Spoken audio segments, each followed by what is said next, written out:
Good morning, Jake and Jane. Good morning, Lachlan. Good Morning. morning, Jake. We're in, aren't we? In early. Yeah, it's a bit like that. I think we all want Jane's coffee is about all I can say. Full strength, no decaf, Jane? That's a total waste of time, Lachlan. Decaffeinated coffee Excellent. shouldn't exist.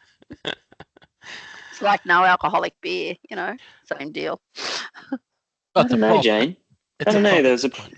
there was a period of time when I had to get some heart monitoring, and the doctor said I couldn't have caffeine. And tea actually makes me feel kind of sick. So decaf coffee was pretty much my go-to Your because of the go-to. taste, Oh, really. I mean, I'm back to normal now, but I think it has its place. okay. All right. I'll stand corrected. My daughter would correct me too for the same sort of issues, cardiac issues and caffeine, don't Mitch? I've got a vague recollection. I think my mum at some point was drinking daffodil coffee. Like there was like some kind of combination of the two. It didn't have caffeine in it, but it was kind of doing doing its thing. It was daffodil something or other that some health specialist had said she should take. But good morning, Jacqueline. Hi, Lachlan. We will give people one more minute before we kick into today's session on collaborative engagement tools. It is being recorded, so those coming in and listening to this after the fact get to listen to our glorious coffee conversations. Maybe I'll edit it. We'll see. I think we might just kick off because there is a town hall this morning as well at 10 o'clock, and maybe people are just hanging out for that. We'll see. All right, so today's session is about collaborative engagement tools, and particularly we're going to be looking at two of my favorites, that being Padlet and Zoom Whiteboards. And Zoom Whiteboards has made its way back into my like list or my good list because they've made some fairly amazing changes in recent times that make the tool much more accessible to anyone, anywhere, without all of the usual caveats and requirements that we get with whiteboarding tools to do with accounts and other things. So we're going to look at Zoom Whiteboards in the second part. I'm actually going to be talking about Padlet from Padlet, ironically, but what I'm going to do here is I'm going to give you the link to the board as well. So this is me kind of modeling the things that we can do with Padlet. By stealth, perhaps. Let me just put this into the chat. So if you wanted just to look at the board yourself or write all over it, you're more than welcome to. And I'm going to shift into present mode. You may not be aware that Padlet boards, apart from presenting the information in a set format on the board, can also be used to present. So this little play icon over on the right-hand side, we can click and then it actually makes a separate presentation of all of your Padlet posts. So why are we talking about it? Why is it important? Well, one of the most common themes that crops up with these tools is the need to address peer-to-peer engagement. Certainly when we have subject evaluation, feedback, etc., coming back from students, identifying peer-to-peer engagement is something that we continually need to focus on as needing improvement, and this is a quick and easy win in that space if used correctly. And I have invited Jane along this morning as well to talk about her experiences using Padlet in a little bit because she is, dare I say it, a prolific user of this tool. What else have we got going on with Padlet? It provides options for either individual or group productivity. So quite often with tools like this, they want to talk about productivity tools, etc. It's not really something we talk about with students necessarily, but more in the staff space. But it is mentioned at times. We also have the opportunity with both of these tools to talk about using them synchronously and asynchronously, which means on the spot with people live, and also to be left for people to use at their own discretion. And both of the options today allow you to do that. I personally just like using particularly Padlet, as a way to help try and organize my thoughts. I'm a fairly scattered individual at times, and I like to use my Padlet boards to help brainstorm, draw out a bit of a mud map, and then finally even present from it all in the one space without needing to spend a whole bunch of time on formatting and different platforms to use for those purposes. So it's got legs in that regard for someone like me who wants a creative space that can also be the output at the same time. And we're also going to look at the formatting opportunities to reorganize potentially some of the traditional ways that we provide content or communication activities to our students. So there's just a couple of reasons that I thought it would be a good idea for us to look at these two tools. But before I move on, the elephant in the room is Miro. So the university has an enterprise license for Miro, which is wonderful, but it is not available to our students. So in the space where we are talking about collaborative engagement tools in learning and teaching, it has no legs. I can't say it any simpler than that. It's not that I don't think it's a very powerful tool with possibilities to do amazing things, but as long as it remains unavailable for our students to engage with, it might as well be PowerPoint as far as I'm concerned. So we are not talking about Miro today, but you're welcome to log tickets with DIT if you want to get a license and use that product, etc. You can go ahead. All right, so Padlet itself, a little bit of context. It started with the description of being a multimodal bulletin board. Bulletin boards go back to the 70s almost. Essentially, they were, once we first started having spaces online, even before the World Wide Web, where people could post together, even either in discussion format or individually. It was referred to as bulletin boards, where people could put those ideas up all in the same central location.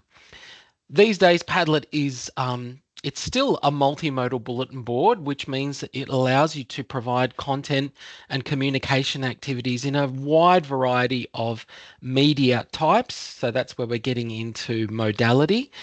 And it basically seems to get better and better. Also more expensive, but better and better. It provides a great platform for engagement, interactivity. It allows you to create content in different ways. You can present from it. I'm presenting from it.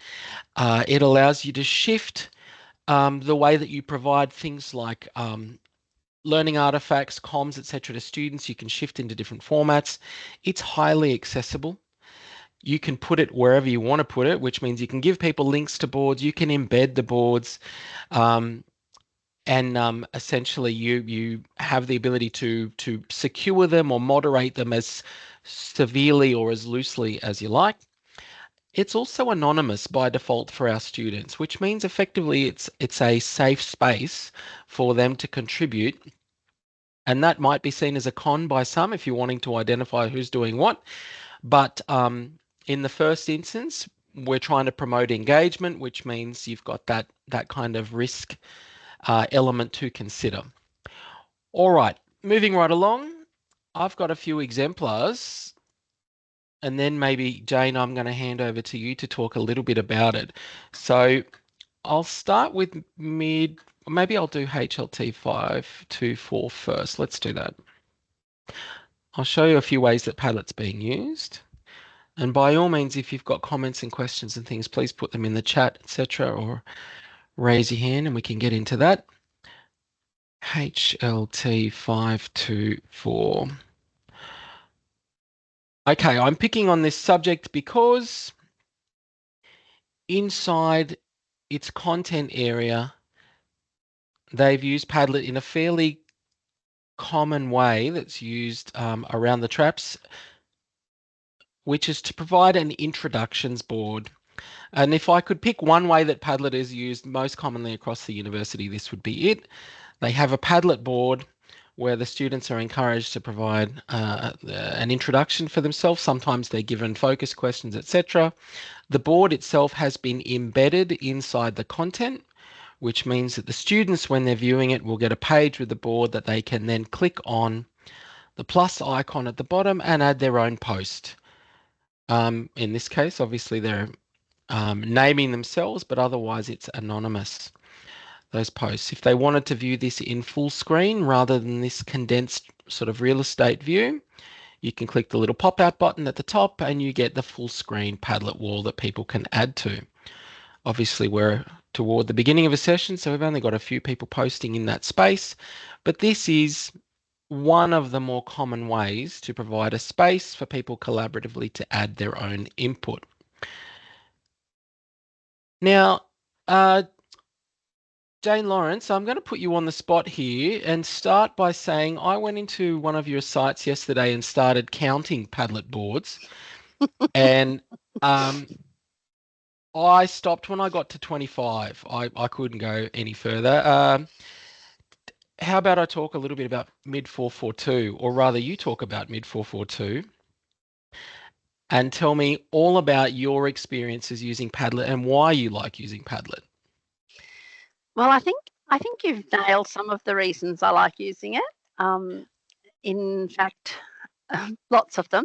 One is the anonymity of the boards and the asynchronous way that students can interact in them, and it gives a lot of information in a short amount of time. And I use them for all sorts of reasons, for providing, a bit like your presentation today, some education resources, and then I also use them as a reflection tool. I use them as a check your understanding tool. I use them in my assessments to actually upload media presentations for a mock conference, and the conference presentations are on Padlets.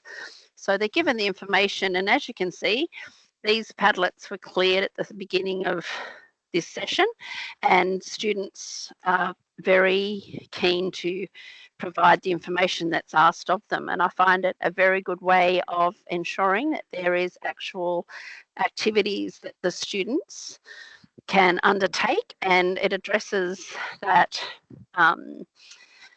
the pedagogy of adult learning, I guess, because many students learn in different ways. So Padlets provide a great platform for providing all of those different interactive and collaborative tools, and we can work in there together, and I'll go in and make some comments where it's appropriate.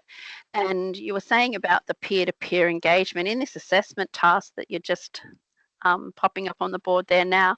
The students are required to provide a 5 to 6 minute mock conference presentation about a particular subject, and this one's breech birth.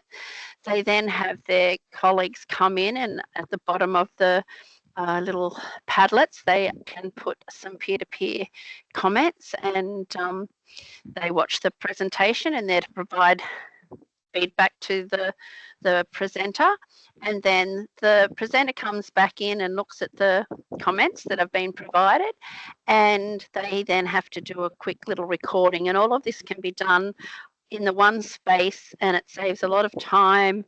It's easy for the markers for this subject to come into one space and find all of the different parts of this assessment task. So as you said, I am a prolific user of Padlet because I just find them a really easy tool. They embed beautifully into our LMS, and the students, by design of how interactive and how active they are on my Padlets, encourages the use within the subject. I think just some of the pages that we've been working through here already really demonstrate that multimodality that I was talking about. So in the one space, we've seen video recordings, PowerPoint slides, PDF documents, audio recordings, video recordings from students, text responses, all happening within the one board, used by both the academic and by the students in the same space, which is it's a real pro sort of use of this tool, getting people to create content themselves, the students as well as the teaching team as well. So there's a deliberate reason I wanted to kind of pick on Jane a little bit this morning with this, because she uses this tool in a whole bunch of different ways. across the subject side, and I did pick on that was the last session because it had so many posts and other things in it. Quite often you'll come across limitations within the existing tool set that we have in the LMS, that you wanted to diversify the way that you either provide information or that you allow students to be able to contribute, and sending them all to the discussion board to do things, for example, or to submit documents might be a little too restrictive, at which point you may want to consider using a tool like Padlet. But I just really wanted to show you a few examples and obviously have an expert user of the tool talk in that space. So thank you very much, Jane, for unpacking that a little bit. What I want to walk you through now fairly quickly on today's bulletin board is how to build in Padlet. We're going to have a look at the tool set that's available, how to get hold of the account. But I will say that at the end of the Padlet board, I've also provided a quick guide to using the tool, which will actually give you the detailed instruction for how to do things like embedding inside Brightspace, etc. as well. There's also a YouTube channel in there from the vendor, from Padlet, which has many, many, many examples of how different educators around the traps are using this tool, which both of those two might be of interest to you. All right, so let's look at access. How do we get hold of Padlet if you don't have an account? You need to send an email to DIT to the address. Hang on, let me bring the board back for a second. Let's open this up a little bit more. Right, so if you send an email to Padlet at CSU, put in Padlet account request in the title, your name, your school, your faculty, and your email address, and they will respond. You'll get an email from Padlet with your account, and you create your password, etc. That's it. Then you will get access to creating as many Padlets as you like, and they'll give you the starting address to use Padlet, which begins at uni1.padlet.org. This is our Padlet base page. When you sign in, that password is not your work login necessarily. It will stay the same indefinitely, and it will bring you into this page. You may not have all these boards sitting here looking at you if you don't have access to those or haven't created them yourself, but you will have the Make button available, which allows you to start building Padlet boards. When we click on Make, it's a little bit overwhelming how busy this space is now. It used to be one or two options, and now there's all of these templates and other things happening underneath. But by and large, you're going to be clicking on this blank board option. And it has now created the Padlet at this web address that we're seeing up the top here. And now we're just walking through actually customizing the board. So it creates it on the spot. It's now live on the web at that address. And then we can start walking through the customizing process.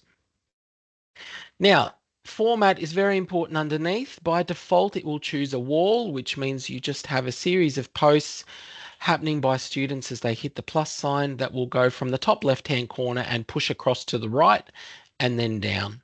So it effectively will populate over time, but it will be starting in the top left-hand corner. The next option we have is a stream, which is a social media type format.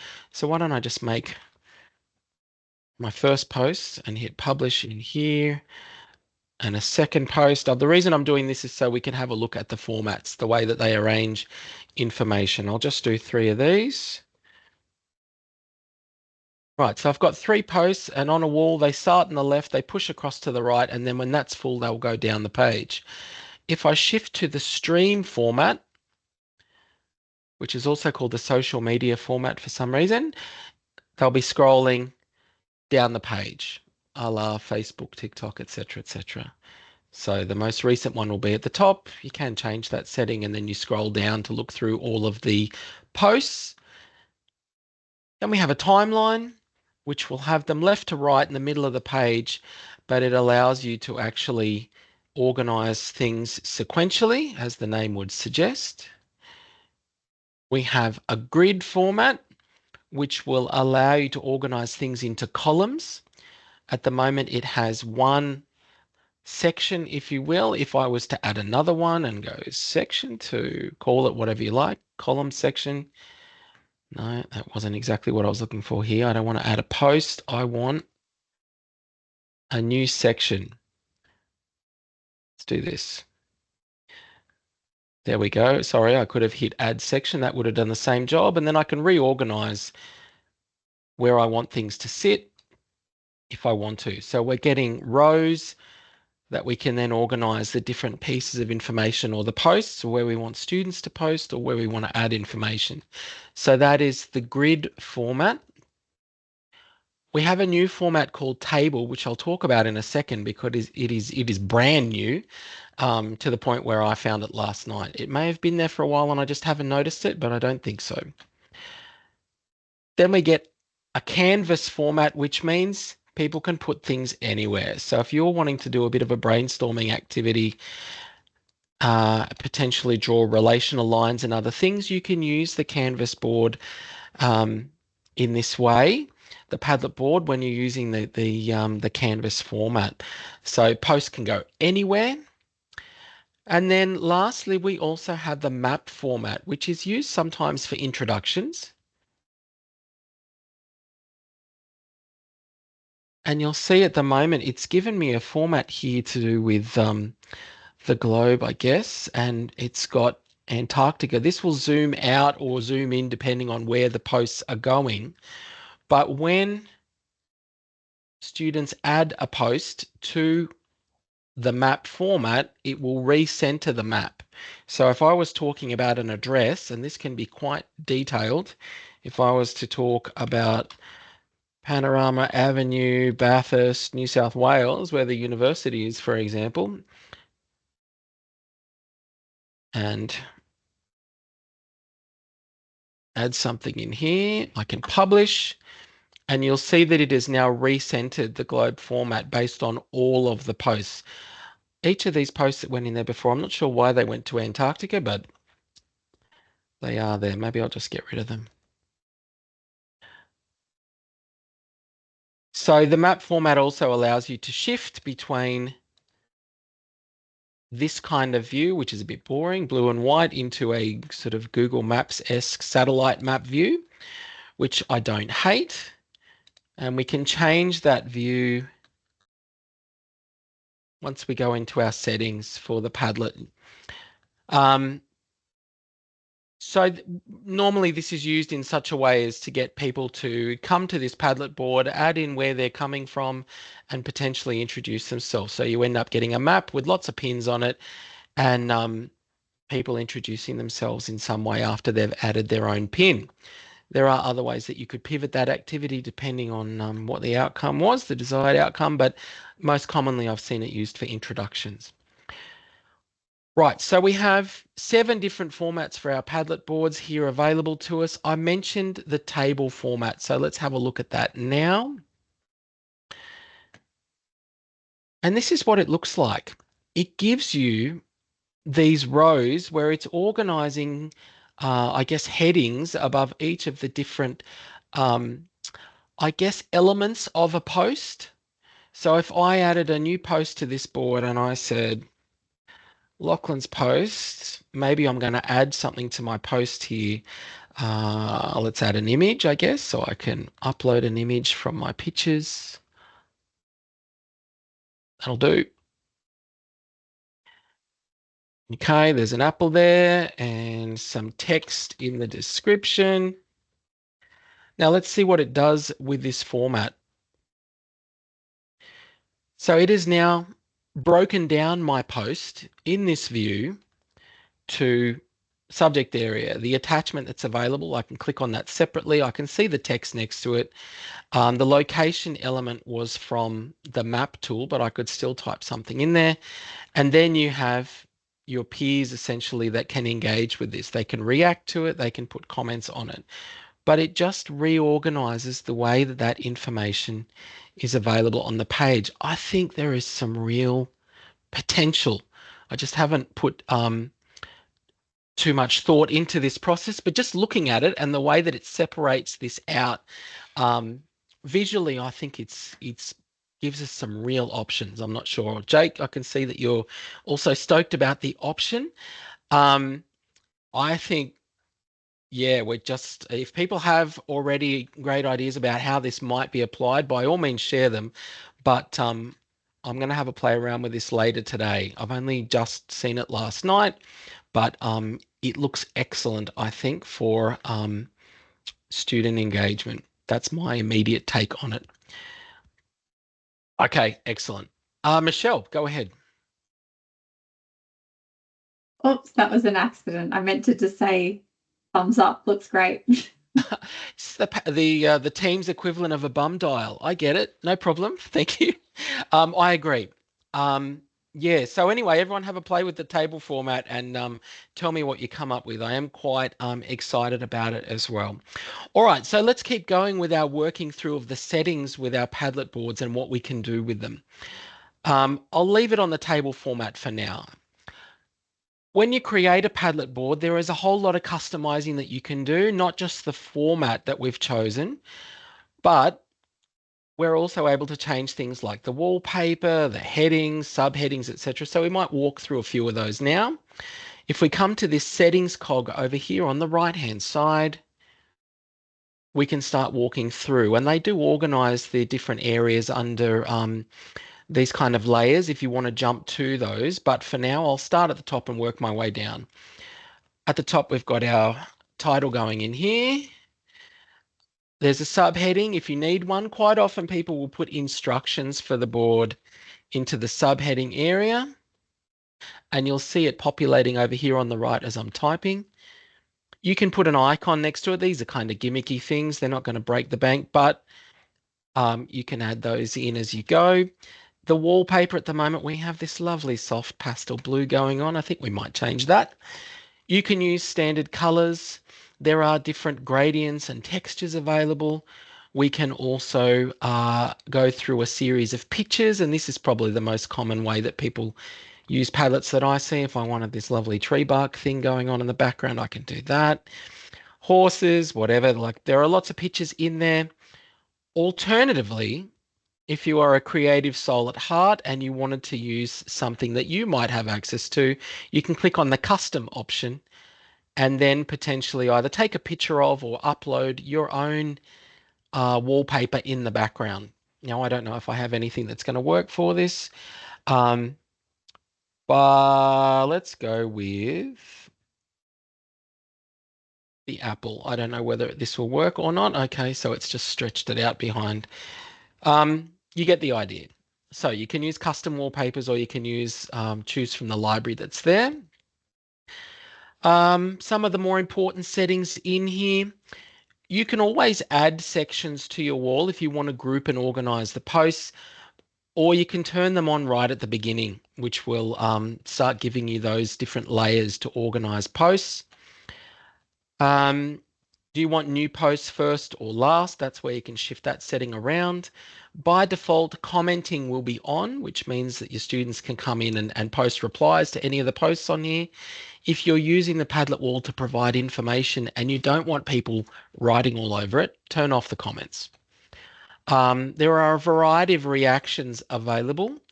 Most commonly, people will use the like option or nothing rather than having people upvote or downvote things or use stars to give ratings for things or scores. This is not linked to the gradebook, for example. This tool is not connected to the LMS. So using it to provide scores and marks on a public web page is not going to go well for you. There's going to be some problems there in terms of risk, etc. So I'd suggest maybe you probably want to stick to the first two sets of reactions. Liking is fairly harmless, gives you the whole if you don't have something nice to say, you don't say anything at all. What else have we got going on in here? Do you want the author and the timestamp to show? So when the post was made, who made the post? For students, that's going to show anonymous 5 minutes ago. But if you don't need to see that, you can turn off the timestamp option. And then by default, moderation is off. So that means people can hit plus and add their own content on the stop. Yeah, I'm sure there are use cases, Jake, where that's going to be of value to you. I guess I'm speaking more generally, but I'd be interested to see how you use that. Okay, so a few settings for us to work through when we customize our board. Now I want to talk a little bit about sharing it. We've created a board. How do we give access to the board to our intended audience? By clicking on the little arrow in the top, I'll zoom in a little bit. This little forwarding arrow, it opens up our share settings. And by default, Padlets at CSU have this setting on. Visitors are able to write to the board, which means they can add their own posts. And when it says link privacy is secret, it means it's an unlisted board, so people can't search using a search engine, for example, to find the board. They would need to be given the actual address to the board to get to it. So it's not private. It is unlisted at that point. They use the term secret, but basically it's still a public website. These can be changed if you wanted a board that you were going to be using that was protected by a password, for example, you could use that. I wouldn't bother with this org only setting. It has never worked since day one. It just breaks the board. So I'd probably leave it as secret unless you absolutely want to lock it down to a small group of people with a password. You can change the visitor permissions if you only want people to be reading what's on the board and not being able to contribute. If you only want them to be able to reply to posts that you've made, for example, you could change it to being a commenter. And then if you've got other staff, etc., that you want to also moderate the board, you might be using this moderator setting when you add them. Speaking of adding other staff, how do we do that? This add a collaborator option underneath. If I was to find Jane Lawrence in here somewhere, there she is. And I could then add her to the board and define what her role is on the board. So she could be an admin, for example, like myself. And at that point, she'll get an email notifying her that she's been added with a link to also work on this board. So that's our kind of control settings for how the board is going to be accessed. Then we can move down a little bit to how the board is made available to others. So the first option, slideshow, is the setting I showed you before where we can start presenting from this tool, and it turns each of your posts on the Padlet to a slide in and of itself. So you could go through this menu to hit play, or there's actually a direct link to it in the sidebar. If you want a QR code, which will take people to the Padlet, you can get it from here. So if you were going to print out pages, for example, around on your campuses to get people to engage with a Padlet board, you can get that code from here. Here's the embed code that Jake was talking about before. How do we embed our board into our subject sites, for example? We need the embed code. So I'm going to click on that here. There's the embed. I'm going to copy that code so it's on my clipboard. And now if I was to open a page in the LMS, so I might just go to my sandpit, for example. I'm going to go into a content area. I'm going to build a new page inside this folder. So new page. And I want the board to go on this page. So what I can do there's two ways to embed in Brightspace. One of them is if you're comfortable working in the code view, you can click on this little arrows button, which turns on the source code view. The cursor is flashing over here wherever I was on the page, and I could paste the code in here by hitting Control V. Perhaps a simpler way for you to use embedding, however, is to just use the Insert Stuff button, which is sitting here in the editor. Scroll to the bottom of the list, and you can use the Enter Embed Code function. At that point, you get a blank area. We can paste it in and hit Next. It's trying to block giving me a preview of this, but I do trust Padlet, so I'm going to allow. And here's my board. Let's insert. It's not going to show it to you until you actually finish saving the page or publish it. So let's hit Save and Close.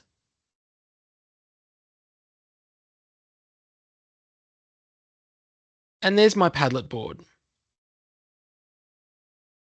All right, so I've now created a board in minutes really and embedded it within my subject site, which means the students can come in and start contributing to this same space. So you can see just how easy it is to use this tool, and then provide an asynchronous space potentially for students to use. And if they were just viewing it in their content view, it might be a little squished, at which point they could open it in full screen and it will open the full Padlet board. I think I've zoomed in a little. Yeah, there we go. So does that answer the embedding question, Jake, I hope? Yeah, it's interesting. So I did go about it exactly the way that you did, both ways actually. So I tried embedding it with the insert stuff button, and I've also tried it with the code. This was a Padlet that I was using before Brightspace became a thing. Yep. And when I embedded it, it initially was working on the page, and then the next time I went to go and have a look at it, basically the page was blank. And I'm wondering, have you heard of any sort of glitches around using Padlet with Brightspace? Sounds like that.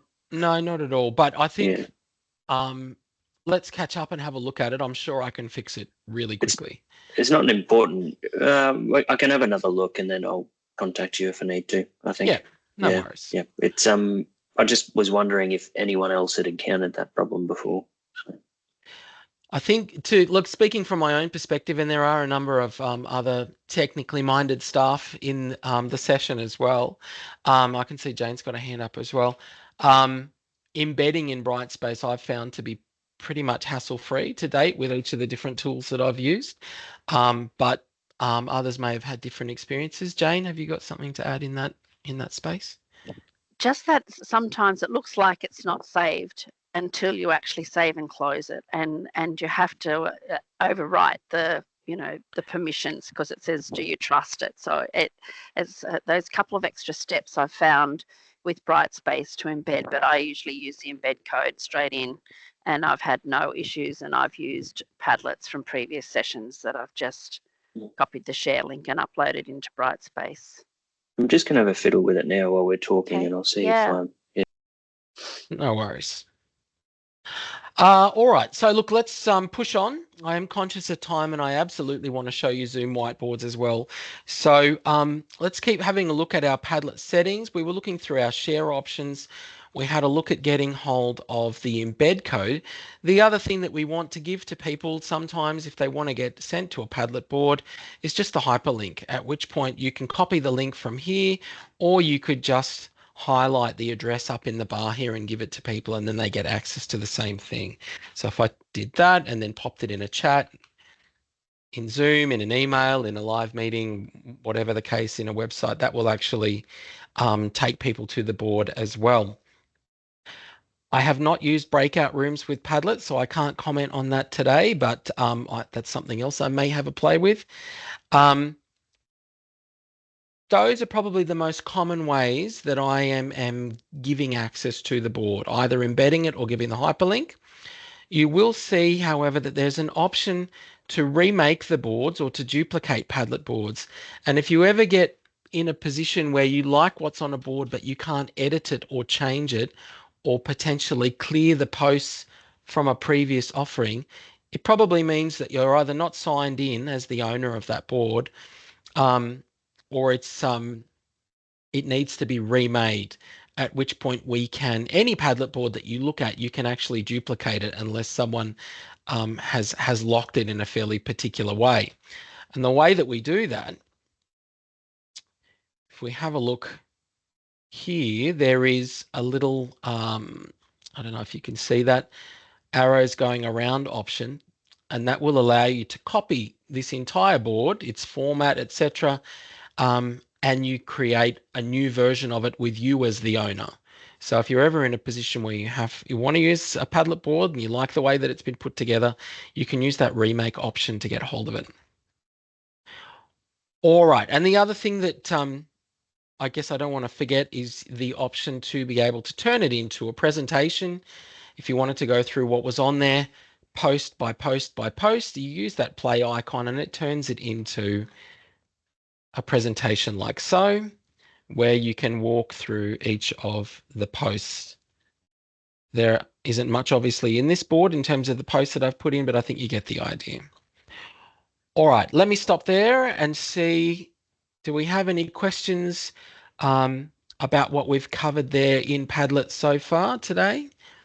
Anything you'd like me to talk about before we move on to talking about Zoom whiteboards? All right, I think we're okay. All right. Zoom whiteboards. Okay. You may or may not be familiar with other whiteboarding tools and options, either in Teams or other platforms. And quite often, one of the shortcomings we have with those tools is it's very difficult to make them available to anyone, anywhere, anytime. Usually there is some type of restriction, like a Teams whiteboard, for example, means that people need to have a Teams account, need to be within your Teams area. And usually you'll find other whiteboarding tools are only available to those who had joined in that particular area. Zoom whiteboards have changed how they offer this tool recently so that it can be accessed in exactly that way by anyone, anywhere, anytime. I'm going to show you how to go about doing that. If you open the Zoom desktop application, you'll find that there is, in fact, if you can't see the whiteboards option from the top, when you open it, you might need to click the more area and it'll be in here. But the whiteboards tab will show you a bunch of templates of ways that you may want to use whiteboards. Otherwise, you can just go and create a new one. So I'm not in a live meeting or anything at this point in Zoom. I'm just creating a new whiteboard. First thing it's going to do is say, do you want to choose from all of these different ways of using whiteboards? I'll let you look through those. If you want to create a Gantt chart out of a Zoom whiteboard, that's up to you. But it's going to prompt you to see whether or not you want to use all of those templates. I am just going to create a blank whiteboard space. At the moment, it's just me in this space. Is that a bit better, Jane? Yes, thank you. Yep, sorry about that.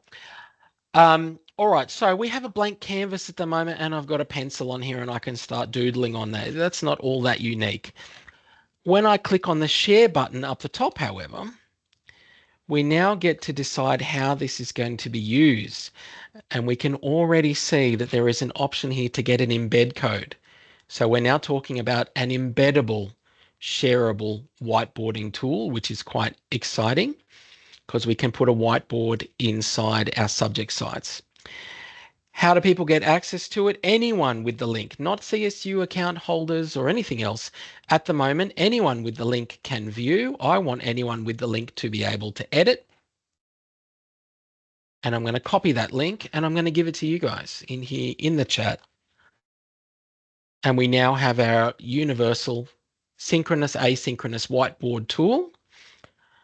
I'll also embed the board inside a subject site. So I can get an embed code, copy the embed code, jump into a subject site.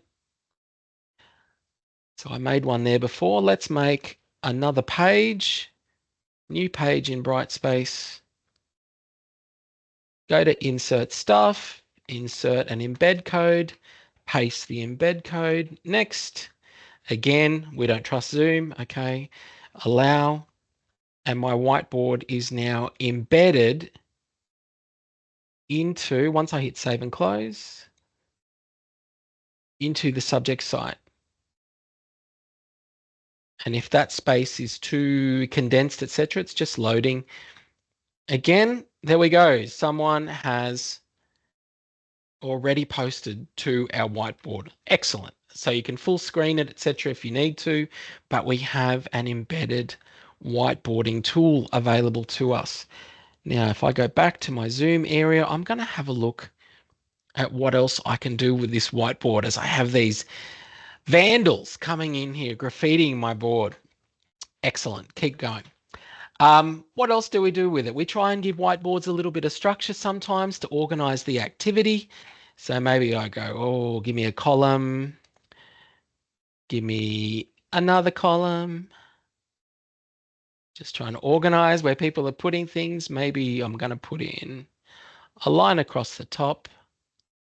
So I can now put in maybe some prompts, so maybe some text. Let's go with breakfast. And I'm going to copy that and copy that and go, here we go. Lunch, dinner. And at that point, we now have an activity that probably doesn't require a whole lot of explanation to people. I can make the text bigger if I want to.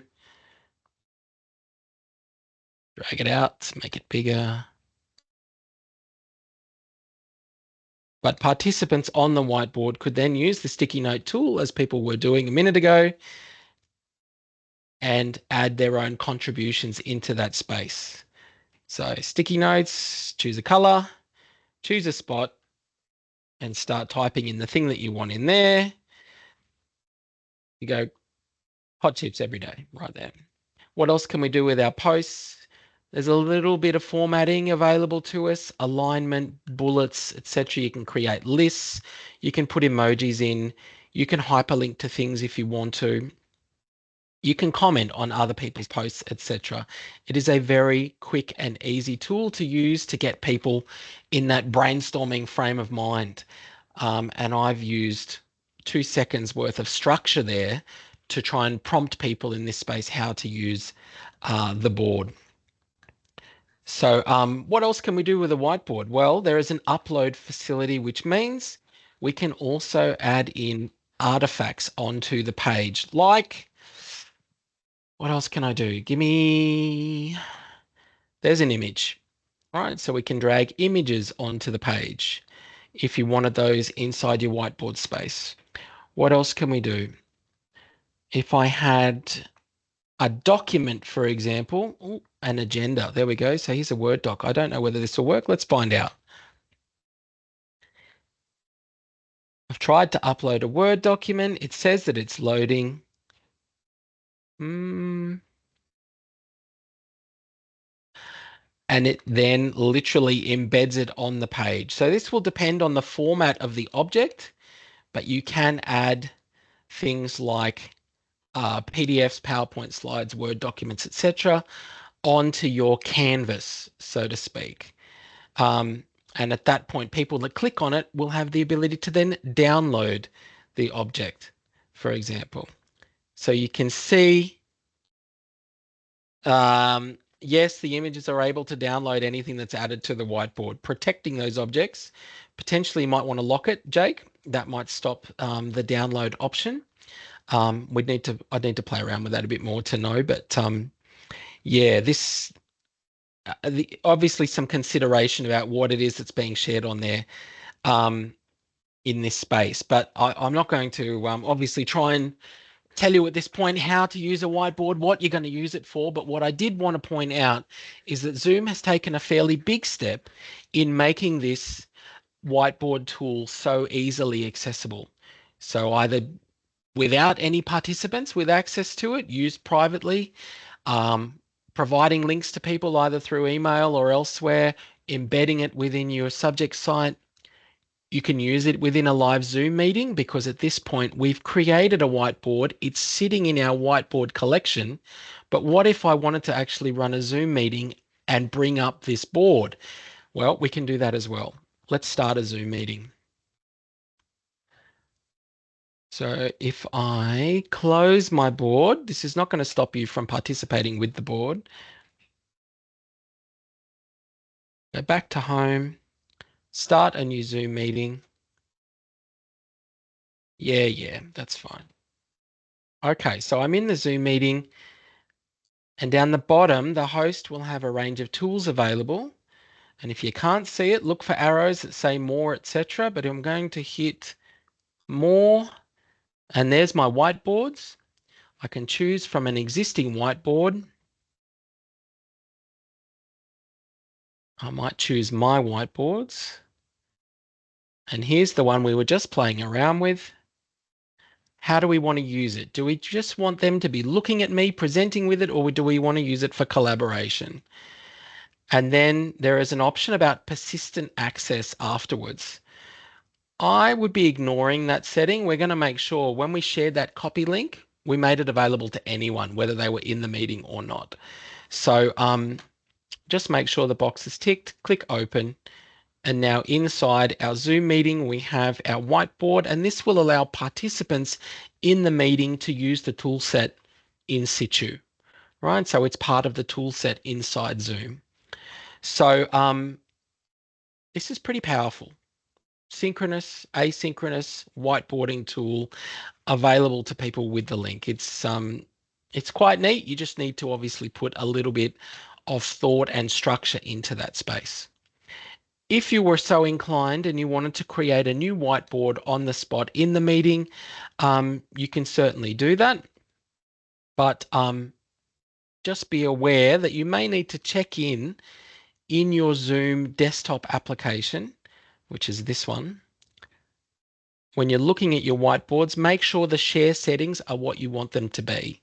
So we're back in here in our whiteboard. Just make sure that this general access section is set the way you want it to be. If you want it to be locked down and only available to people that have come to a particular thing, okay. But otherwise, change it so that anyone with the link is going to be able to edit in that space. All right, any questions or comments about the whiteboarding tool at that point? What do we think?